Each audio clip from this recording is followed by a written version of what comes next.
Olá, sou Alexandre Cacher Moreira, engenheiro, professor e especialista em NR10. E para o vídeo de hoje eu trouxe o seguinte tema: nova NR10 em harmonia com a nova NR01.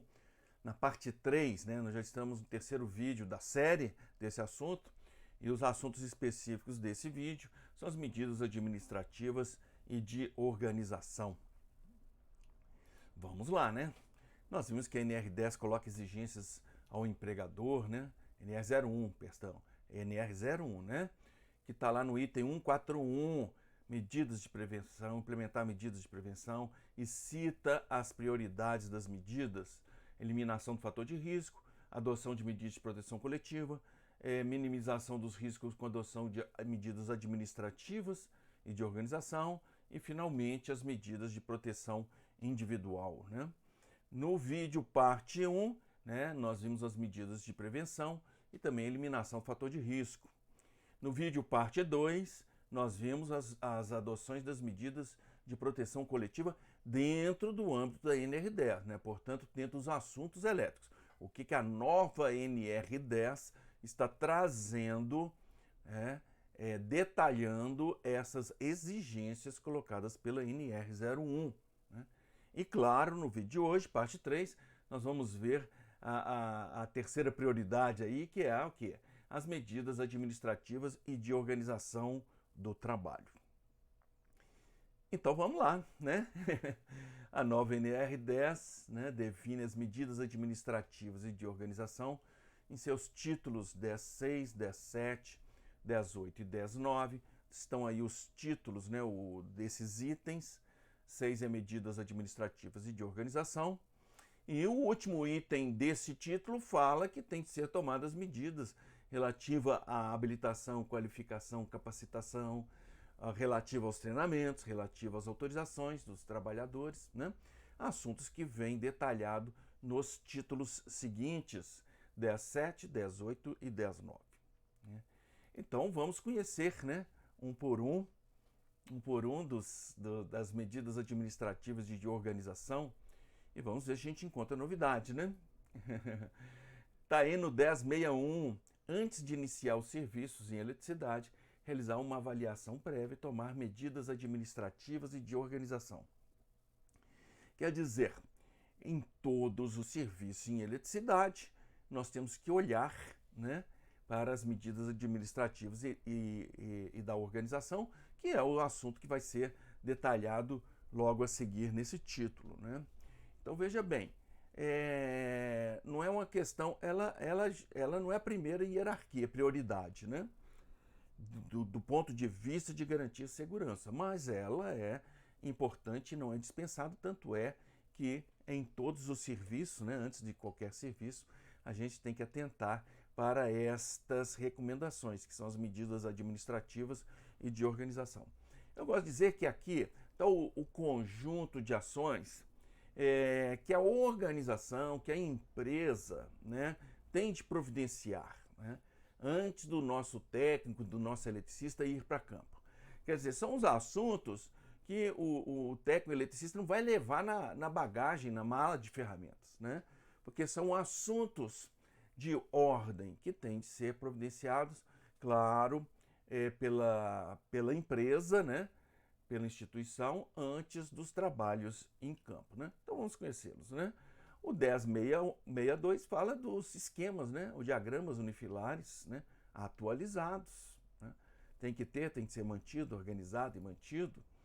O 10.63 fala nos procedimentos de ordem de serviço, precedidos de ordem de serviço específicas. 10.64 fala dos procedimentos de trabalho, detalhados de cada passo, tarefa, de cada tarefa, passo a passo.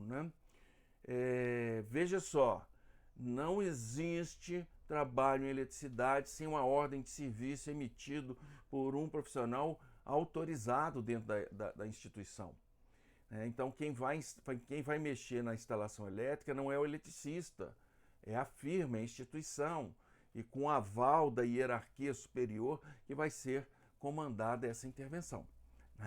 Então, existe uma questão de responsabilidade aí, de ordem, e de ordem. sempre comandados pela instituição, né? Pela firma ou empresa, qualquer que tenha sido o nome. Ordens de serviço e procedimentos de trabalho, né? Não tem contraindicação, né? Não tem contraindicação, né? E eu vou chamar a atenção aqui para o procedimento de trabalho, que já está na NR atual, né? Detalhada de cada tarefa passo a passo. Então, o objetivo do procedimento de trabalho é detalhar cada tarefa passo a passo. Eu já encontrei procedimento de trabalho e a pessoa vai trabalhar num quadro elétrico e tem lá os itens que tem que fazer da desenergização, e um dos itens está: faça o aterramento temporário, equipotencialização e aterramento temporário, está lá no procedimento de trabalho. Olha, não é isso. O procedimento de trabalho é como você, técnico, lá na frente deste quadro, vai fazer o que nós chamamos de potencialização e aterramento temporário. Ligar o que, aonde, de que forma, com que cabo, com que ferramentas, com que recurso, com que conexão, qual que é o local, né? Menos do que isso, o nosso profissional que vai a campo vai continuar no mesmo nível de segurança. Nosso objetivo aqui não é fazer procedimentos, é fazer procedimentos de forma a garantir segurança e saúde. Então é claro que ele tem que ser detalhado no sentido de que possibilitar, favorecer a maior segurança do nosso trabalhador, não é? Ao 1065, os procedimentos de trabalho devem conter, no mínimo, e vem uma relação de assuntos que devem ter o procedimento de trabalho, né? Muito igual, essa parte é tal e qual a NR10 atual, né? E 1066, né? O serviço para o trabalhador apto, né, em exame médico ocupacional, em conformidade com o PCM-SO. Nós sabemos que pela NR01, quem alimenta o PCM-SO, né, o Programa de Controle Médico e Saúde Ocupacional, né, é exatamente um inventário de risco. É um inventário de risco, né, previsto lá na NR01. Então, é claro que esse PCM-SO é voltado para cada trabalhador dentro das atividades que ele exerce e dentro dos riscos a que ele está submetido. De qualquer forma, o profissional vai para campo após, né, ser confirmado pelo médico que está em condições, né, de trabalhar dentro das suas atividades. 1069, né, sinalização adequada para segurança, vem várias alíneas de A até G, né, sinalizando isso, né? Conforme a NR26, né? Conforme a NR26, que é as questões de sinalizações. Não vamos entrar mais em detalhes, mas eu gosto de resumir esse item da seguinte forma: é inadmissível um acidente por falta de sinalização, né? Simples assim.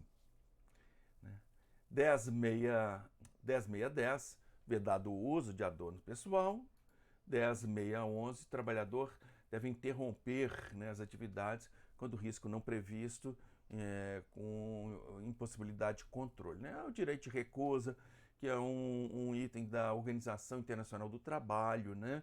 E assumido, né, pelo Brasil através de lei, né? O direito de recusa também aqui está. 10.611. 10.612. Sempre que inovações tecnológicas, previamente análise de risco e os respectivos procedimentos de trabalho, né? Não existe uma instalação nova, existe uma instalação nova, um equipamento novo, e eis aqui a análise de risco, e eis aqui o procedimento de trabalho, né? E eis aqui, né, o nosso inventário de risco para operar essa máquina, manutenir essa máquina, né? 10.613, né? Adotar medidas administrativas de forma a atender os critérios de habilitação, qualificação, capacitação, treinamento e autorização dos trabalhadores, como previsto nesta NR. Então, esse item aí, 10.613, está falando assim: siga os próximos itens, né? Siga os próximos itens. Habilitação, qualificação e capacitação dos trabalhadores. 10.8, treinamento de segurança. 10.9, autorização dos trabalhadores. Vamos conhecê-los. O que é habilitação, qualificação, capacitação dos trabalhadores está em 10.7, no título 10.7. Aí está o total do 10.7, né? Qualificado é quem terminou um curso em uma escola reconhecida pelo Estado, né, reconhecido pelo Sistema Oficial de Ensino, um curso da área elétrica, é um qualificado. O profissional é habilitado, ele é um profissional. Não só ele é qualificado, como ele está com registro no Conselho Regional de sua pertinente, né, a sua atividade, e, portanto, não só ele é profissional, como está exercendo aquela profissão, né?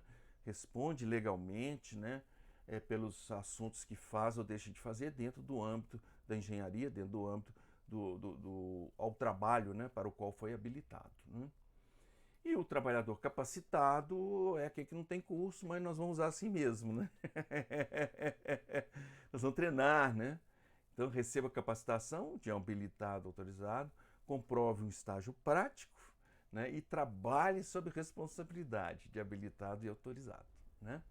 E, finalmente, no 10.7.4, a capacitação terá validade para a organização que o capacitou, claro, né? Umas questões aí de responsabilidade, né? Quer dizer, essa parte aí da habilitação é praticamente o que existe hoje na NR10, né? Praticamente, né? Tem pequenos detalhes, né? Eu prometo fazer um vídeo de vassourinha, né? De detalhes da NR10, da nova NR10, que complementa, que esclarece, que tira dúvidas, né? Muitas dúvidas aí que a gente tem ou que a gente ouve das pessoas quando consulta a NR10. A revisão cuidou de vários pequenos detalhes. Um está aqui nessa tela, né? Mas eu não quero chamar a atenção aqui para isso, para a gente não perder o foco desse vídeo. Mas eu prometo um vídeo fazendo uma vassourinha na NR10, aí, na nova NR10, nos quesitos de novidades, digamos assim, né? Então tá lá no 10.8, é o treinamento de segurança, né? Treinamento. O trabalhador vai mexer na elétrica e tem que atender, fazer treinamento conforme o anexo 3 desta INR, né? Treinamento de segurança básico e complementar, cada um deles é 40 horas, né? Se precisa dos dois ou apenas de um, claro, está no texto, né, da própria NR, né? Depende de onde o trabalhador vai atuar, né? E o 10.8.2, a organização deve realizar treinamento periódico bienal de segurança, de 2 em 2 anos, um treinamento bienal, né? 10.8.3, a organização deve realizar treinamento nas seguintes situações, né? Troca de função, mudança de organização, retorno de afastamento, houve modificações, houve mudança, alteração, riscos ocupacionais, ocorrência de acidentes graves, né? Mudou procedimento, né? Chegou máquina nova, né? Tudo isso é assunto de treinamento, né? É assunto de treinamento. Treinamento está cada vez mais claro, já estava, né, implícito, né? O treinamento é uma ferramenta, é uma medida de controle coletiva, né? Agora chamada de medida administrativa, dentro da nova NR10, né? Mas que provê ao trabalhador informações para a sua segurança, diante da nossa instalação, dos nossos fazeres, dos nossos procedimentos, das nossas instalações, dos nossos layouts, das nossas movimentações de carga, né? Do nosso trânsito de pessoal, não é? Seu time está jogando um campeonato, e está, né? Então tem um jogo por semana ou 2 jogos por semana, né? O que eles estão fazendo nos outros dias? Treinando. Treinando e treinando, né? Então nós precisamos treinar para a gente evitar os acidentes, né? E 10.8.4, a organização deve definir o conteúdo programático dos periódicos e dos eventuais, com carga horária mínima de 75% do treinamento inicial de segurança. Sempre foi uma questão, qual é a carga horária desse curso e daquele, né? Eu não vou entrar nisso, a gente conversa detalhadamente aqui sobre isto no vídeo que eu prometi fazer aí sobre essas mudanças, esses detalhes, né, que existem na nova NR10. E 10.8.5, os treinamentos ministrados por equipe multidisciplinar, habilitação elétrica, segurança do trabalho e da saúde, né? Isso não está explícito na NR10 atual, né? Está implícito. Tem que ser dado um curso. Um curso não pode ser palpite, tem que ser por profissionais habilitados. E quando você olha a ementa, nós temos assunto lá de eletricidade, nós temos assuntos de segurança do trabalho, nós temos assuntos de saúde, notadamente os assuntos de primeiro socorro. Quem é que tem que ministrar esses cursos? Claro que tem que ser habilitado nessas áreas, ou que a equipe seja, né, mais de um profissional, mas que tenha habilitação aí dentro destas áreas, que é onde se dará o treinamento, né? 1086, os trabalhadores em zona livre, na vizinhança, né, da zona controlada, deve ser instruído formalmente, né? Ok. E a autorização dos trabalhadores está no item 10.9, né? Autorização dos trabalhadores, a organização, né, vai conceder a autorização, né, para atuar na instalação elétrica. São considerados autorizados trabalhadores qualificados ou capacitados ou profissionais habilitados, né? Com anuência formal, tem que ter um documento, um contrato, uma autorização da organização e submetidos aos treinamentos de segurança que a própria NR10 pede, né? Independentemente do cargo e escolaridade, né? Tem aí uma coisinha a mais, né? Um esclarecimento a mais, que nós não vamos entrar em detalhes agora. 1093, né? A autorização tem que estar registrada, né, no registro lá de empregado da empresa, né? Então, nós temos numa empresa, do ponto de vista trabalhista, evidentemente previdenciário, dois tipos de profissionais para os olhos da NR10, né? Esse assunto não se esgota, você pode ter outros instrumentos em outros dispositivos aí, pertencentes, né, à organização jurídica. Mas existem dois tipos de funcionários aos olhos da NR10. Os não autorizados a intervir na instalação elétrica e os autorizados a intervir na instalação elétrica, né? Isso está registrado nos documentos do Departamento de Pessoal. 1094, a organização deve estabelecer sistema de identificação que indica a abrangência da autorização de cada trabalhador, né? De cada trabalhador. E aqui a gente termina as medidas administrativas e de organização da nova NR10. Eu pergunto, ouviram alguma novidade? Eu respondo para vocês. Se você conhece a NR10, não tem nenhuma novidade, né?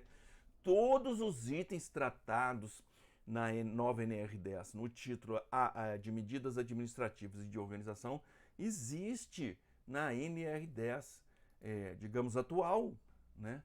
E aqui eu fiz um resumo, né? Eu fiz aqui um apanhado. Na primeira coluna estão os itens da nova NR10, 1061, 1062, 1063, até as 10613. Na segunda coluna, um breve descrever do assunto que é tratado aquele item, né? De uma forma muito esquemática, né? O assunto que é tratado aquele item. E ali na coluna da direita, né? Eu chamei de velha NR10, o item que está aquele assunto, aquele tema, aquele texto. Do mesmo jeitinho, muitas delas são Ctrl+C e Ctrl+V, né? Em algumas com pequenos detalhes, algumas mudanças de algumas palavras, outros esclarecendo alguns assuntos que não foram, deixavam dúvidas, né, na NR10, né, no texto vigente da NR10, mas de uma forma, podemos dizer que é praticamente o mesmo texto, né? Os mesmos assuntos ou as mesmas exigências, né?